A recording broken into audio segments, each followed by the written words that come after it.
Halo, selamat pagi untuk siswa-siswi kelas 12 MIPA 1 sampai 12 MIPA 7. Kembali lagi bersama Ibu YP dalam video pembelajaran fisika untuk kelas 12. Anak-anak Ibu yang Ibu sayangi, bagaimana kabar kalian hari ini?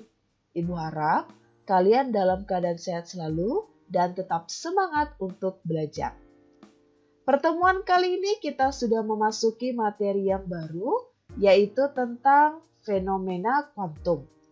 Di bagian fenomena kuantum ini, kita akan membahas tentang dualisme gelombang partikel, efek fotolistrik, efek Compton, panjang gelombang de Broglie, dan prinsip ketidakpastian Heisenberg.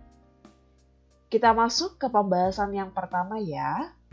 Dualisme gelombang partikel, berarti di sini dikatakan bahwa cahaya memiliki dua sifat. Sifat yang pertama bahwa cahaya sebagai gelombang. Jadi kalau cahaya sebagai gelombang, dia mengalami yang namanya interferensi, difraksi, ataupun juga polarisasi.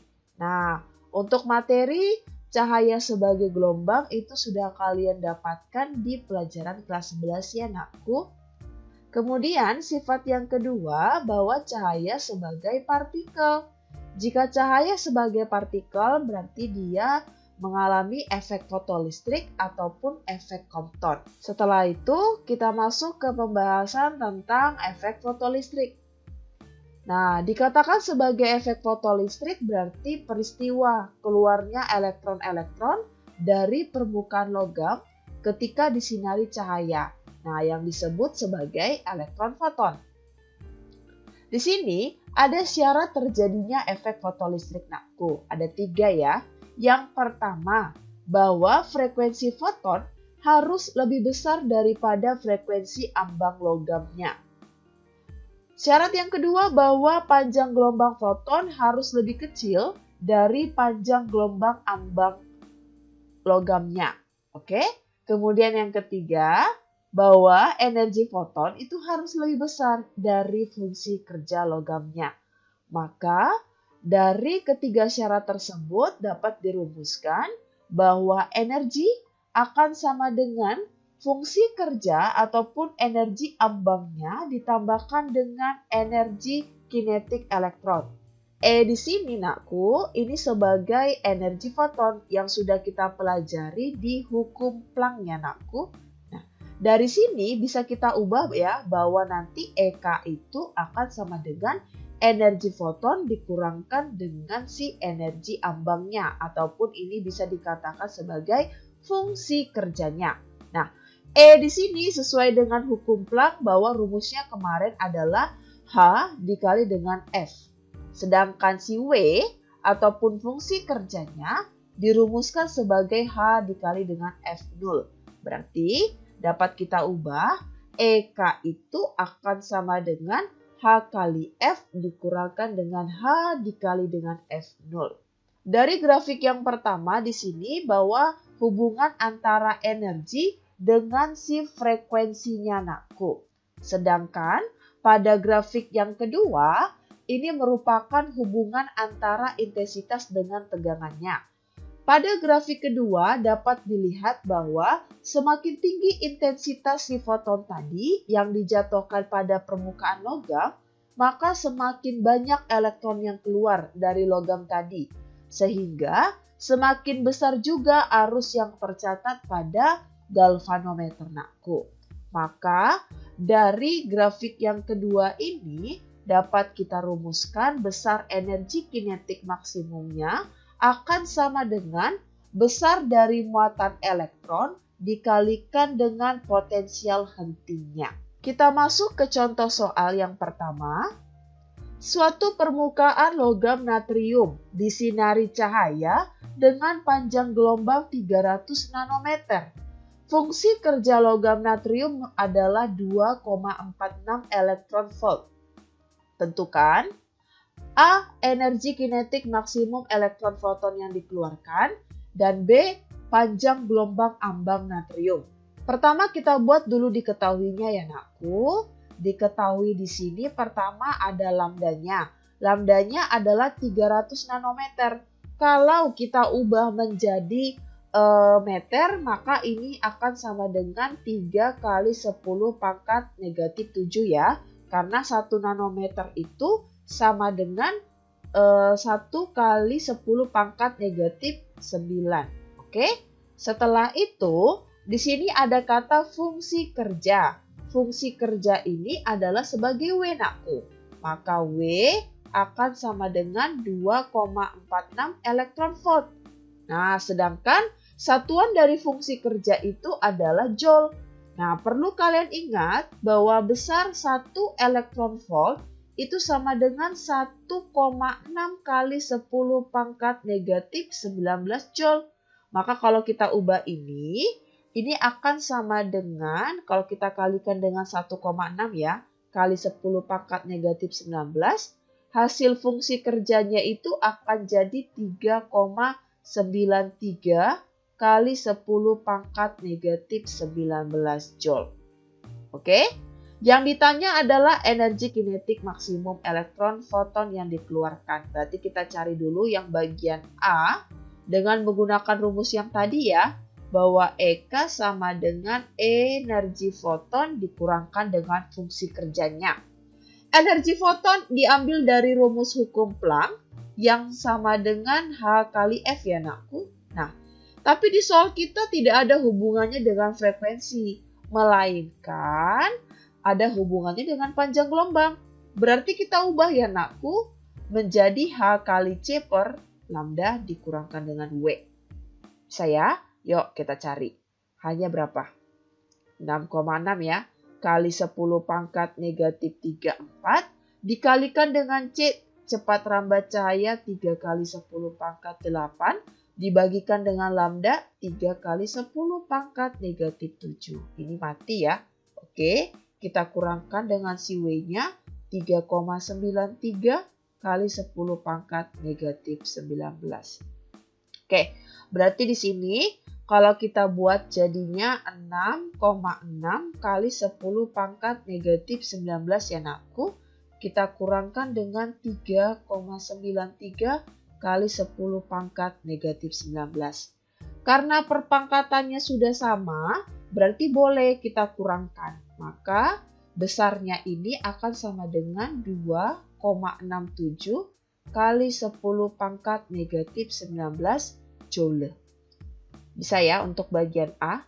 Kita masuk ke bagian B, panjang gelombang ambangnya. Berarti kalau mencari panjang gelombang ambang, itu diambil dari si energi ambang. Atau nama lainnya adalah fungsi kerjanya. Yuk, kita buat. W tadi kan akan sama dengan H kali F0 ya nakku. Kalau kita ubah, maka jadinya HC per lambda 0. Bisa ya nakku ya? Oke, kita buat ya. W-nya kita sudah dapat, ini besarnya ya. Berarti ini jadinya 3,93. Kita gantikan sini. Kita buat dulu W-nya. 3,93 kali 10 pangkat negatif 19 sama dengan hanya 6,6 kali 10 pangkat negatif 34 kalikan dengan C-nya 3 kali 10 pangkat 8 per lambda 0. Bisa ya nakku? Nah, nanti di sini dapat besar lambda 0-nya adalah 5,03 kali 10 pangkat negatif 7 meter. Kalau mau kita ubah ke nanometer ya biar nampak perbedaan antara lambda 0 sama lambdanya, ini jadinya 503 nanometer. Seperti itu ya nakku untuk contoh soal pertama kita. Kita lanjutkan ke pembahasan selanjutnya mengenai tentang efek Compton. Nah, di bagian efek Compton ini percobaannya menumbuhkan sebuah foton pada sebuah elektron yang semula diam. Nah, jadi menurut si Compton nakku bahwa foton ini memiliki sifat seperti partikel yang bergerak. Sehingga dia memiliki momentum nakku. Jadi memiliki momentum yang besar momentumnya adalah P sama dengan M kali C. Massa dikalikan dengan cepat rambat cahaya. Kalau kita hubungkan dengan si energi pada teori relativitas Einstein yang E sama dengan mc kuadrat. Nah, dari sini maka momentum sama energi ini memiliki hubungan. Nah, bagaimana hubungannya? Bahwa E itu akan sama dengan momentum kali cepat rambat cahayanya. E sama dengan P kali C. Lalu, energi di sini kita bisa hubungkan lagi dengan energi foton yang dikemukakan sama si Planck ya, Nakku. Berarti bisa kita ubah, P-nya ini kan sama dengan E per C ya. E-nya itu kita gantikan menjadi H kali F ya, Nakku, atau HC per lambda. Bisa ya? Maka nanti P-nya itu akan sama dengan H per lambda. Atau bisa kita buat jadinya bahwa P sama dengan HF per C. Nah, bisa ya, jadi di sini ada hubungannya. Setelah kita tahu mengenai hubungan antara momentum dengan energi foton, kita lihat dulu bagaimana kejadian ataupun percobaan dari si Compton tadi, Nakku. Nah, di sini bisa kita lihat bahwa ada foton yang datang. Berarti kita anggap foton ini sebagai si sinar X dengan panjang gelombang yang tertentu ya. Kita buat panjang gelombangnya sebesar lambda, Nakku. Kemudian si fotonnya tadi menumbuk sebuah elektron yang diam. Jadi sini elektronnya masih diam. Sehingga ada foton yang terhambur dengan membentuk sudut sebesar theta dan si elektronnya tadi terpental. Nah, elektron yang terpental dari sini, foton yang terhambur ini memiliki panjang gelombang sebesar lambda aksennya, Nakku. Sedangkan elektron yang terpental ini memiliki kecepatan yaitu sebesar v, Nakku. Nah, berarti dari gambar ini bisa kita simpulkan percobaan dari Comptonnya bahwa pertama, foton itu akan terhambur dengan lambda aksen lebih besar daripada lambdanya. Artinya panjang gelombang setelah tumbukan, ini sesudah tumbukan ya, Nakku, akan lebih besar dengan panjang gelombang yang sebelum tumbukan. Dan besar energi setelah tumbukannya itu lebih kecil daripada energi sebelum tumbukannya. Kemudian yang kedua, bahwa tumbukan antara foton sinar X dengan elektron merupakan tumbukan lenting sempurna. Sudah? Sehingga menggunakan hukum kekekalan energi dan hukum kekekalan momentum di sini. Oke, berarti nanti dari sini dapat dirumuskan bahwa besar delta lambda atau perubahan panjang gelombangnya akan sama dengan panjang gelombang sesudah tumbukan dikurangkan dengan panjang gelombang sebelum tumbukan. Atau sama dengan H per M kali C dikalikan dengan 1 dikurangkan dengan cos theta-nya, Nakku. Seperti itu ya untuk percobaan ataupun efek Compton. Kita masuk ke contoh soal selanjutnya. Sinar X dengan panjang gelombang 0,2 nanometer dihamburkan oleh sebuah balok karbon. Sinar X yang dihamburkan diamati menyimpang 60 derajat terhadap arahnya semula. Hitunglah panjang gelombang sinar X yang dihamburkan. Oke, berarti nanti di sini bisa kita dapatkan dulu ya yang diketahuinya, Nakku. Lambda sebelum tumbukannya yaitu 0,2 nanometer. Berarti ini sama aja dengan 2 kali 10 pangkat negatif 10 meter.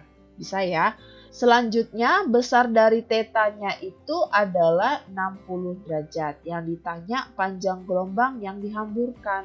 Berarti panjang gelombang sesudah tumbukannya atau lambda aksennya. Oke, kita masukkan rumusnya yang tadi ya. Yang persamaan Compton tadi bahwa delta lambda sama dengan H per M kali C dikali 1 kurang cos theta. Nah, di sini kita cari dulu delta lambdanya ya, Nakku, perubahan panjang gelombangnya agar kita dapat si lambda aksennya. Oke, yuk masukkan, Nakku. Besar dari tetapan si Planck 6,6 kali 10 pangkat negatif 34 per. M-nya di sini adalah sebagai si M elektron ya. M elektron ya, berarti besar massa neutron berapa?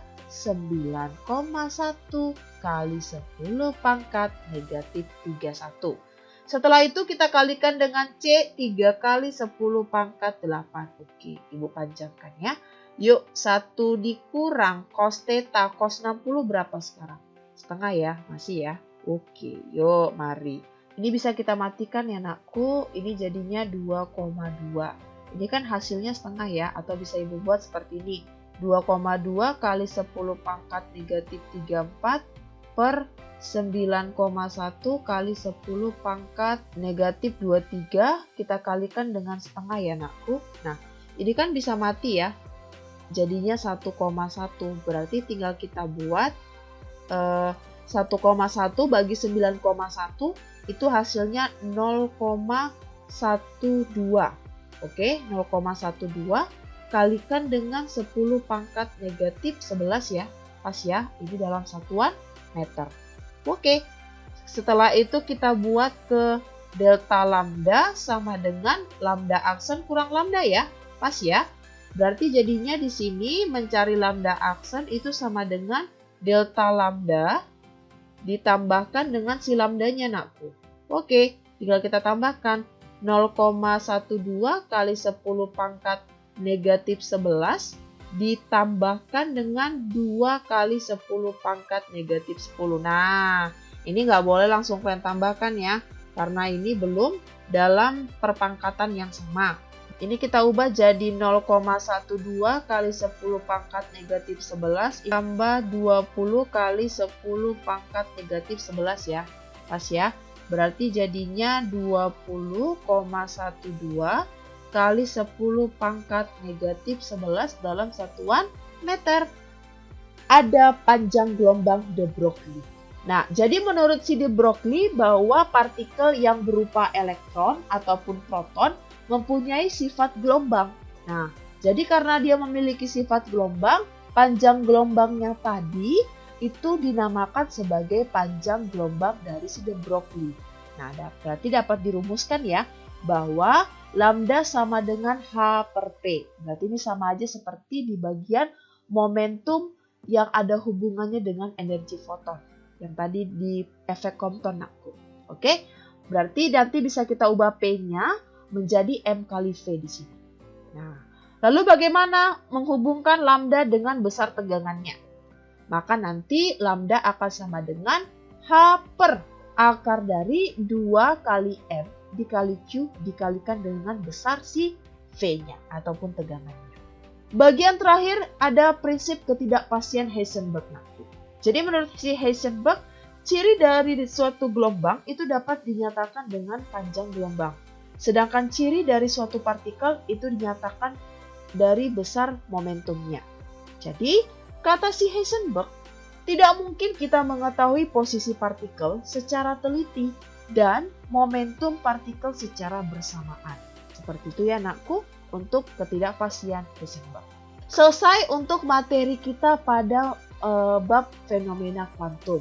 Kalau ada yang kurang dimengerti, nakku boleh kita diskusikan bersama pada grup Telegram kita ya, supaya kalian makin paham untuk materi bab fenomena kuantum. Sampai jumpa di pertemuan selanjutnya, tetap semangat dan jangan lupa tetap jaga kesehatan. Salam fisika!